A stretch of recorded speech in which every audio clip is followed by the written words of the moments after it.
እንግዲህ ቅማምዬና ብሩክ ቀርተዋል። አብዛኞቻችን ተጨንቀን ያለ ነው። ምክንያቱም በትክታክ ገጧ ሀይሚዬ የለቀቀችው ቪዲዮ በጣም የሚያስደንቅ ነው። እንደዚህ ሆና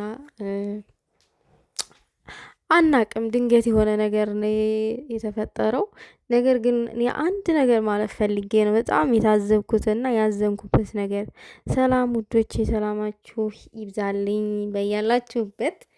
እኔ እግዚአብሔርን የሆነ ነገር ማለት ፈልጌ ነው። በባለፈው ዕለት ቅማሜ መኪና እንደተገዛላት በጣም የተቃጠላችሁ የቀናችሁ ሰዎች አላችሁ።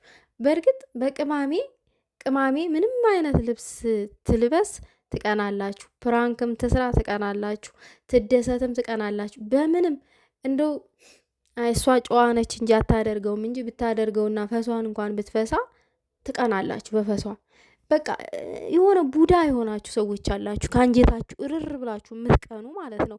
ለምንድን ነው እንደዛ የምታደርጉት? እግዚአብሔር የሰው አይን ደግሞ መርዝ እንደሆነ ታውቃላችሁ። የአንዳንድ ሰው አይን መርዝ ነው።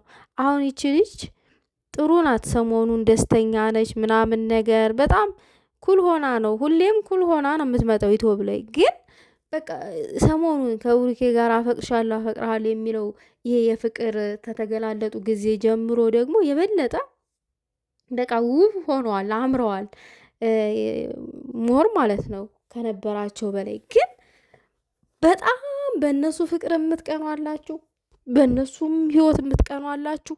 በጣም ደግሞ በአይነ ቁራኛ ሀይሚን የምታዩት አላችሁ። ጭራሹን እንኳን ከሚዲያ ብጠፋ ራሱ የሚያስደስታችሁ ሰዎች አላችሁ። በቃ የሆነ አይናችሁ ላይ መርዝ የሆነ አይናችሁ መርዝ የሆናችሁ ሰዎች አላችሁ። ለዚህ ቃል አጠቃቀም ይቅርታ አድርጉልኝ። እኔ ከንግግራችሁ ስለምረዳው ነው ይሄንን ቃል ልናገር የቻልኩትኝ። ከምታደርጉት ድርጊት አንጣር ነው ይሄንን ቃል ልናገር የቻልኩትኝ እንጂ እኔ በሌላ ነገር አይደለም።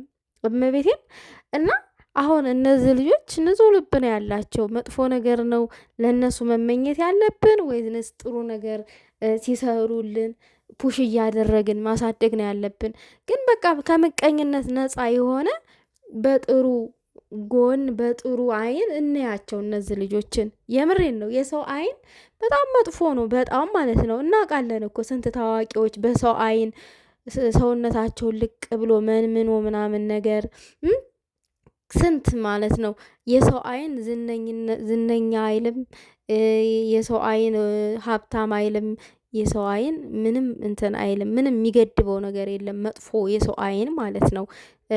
ይበላችኋል። እግዚአብሔርን ካላችሁበት ደረጃ ነው የሚያወርዳችሁ። በጣም መጥፎ ነው እና ሰውን በፍቅር አይን ብናይ ጥሩ ነው፣ በመጥፎ አይን ከምናይ።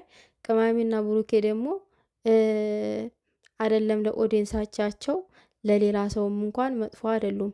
ኦዲየንሳቻቸውን የሚያከብሩ የሚወዱ፣ አታድርጉ የሚባሉትን የማያደርጉ ታዛዥ ናቸው። ግን አብዛኞቹ የእነሱን አንድነት አይፈልጉትም። እግዚአብሔርን ምላችሁ አይፈልጉትም፣ አይወዱም። በቃ ሀይሚ ደስተኛ እንድትሆን ደስተኛ አሌለ እንድታለቅስ ስትከፋ እንደውም ደስ ይላቸዋል። ደስተኛ ሆና ከሚያዋት አምሮባት ከሚያዋት ስትከፋ ምናምን ነገር የሆነ ስታለቅስ ምናምን ቢያዩዋት ነው ደስተኛ የሚያደርጋቸው። እና ሰውን በፍቅር አይን እኔ እና ሀይሚ አሁን እዚህ ጋር ታመመች። እግዚአብሔር የሰው አይን ነው፣ የሰው አይን ነው። በመጥፎ አይን አትዋት ልጅቷን። ከቻልን በፍቅር አይን እንያት። ምንም ሰው የምትበድል አይደለችም። ይህንን ነው እኔ ማለት የምፈልገው ቤተሰብ። በተረፈ እንግዲህ ለሀይሚዬ ጸሎት እናደርግላት። የበሬን የምላችሁ ጸሎት አድርጉላት፣ እናደርግላት በሃይማኖታችን።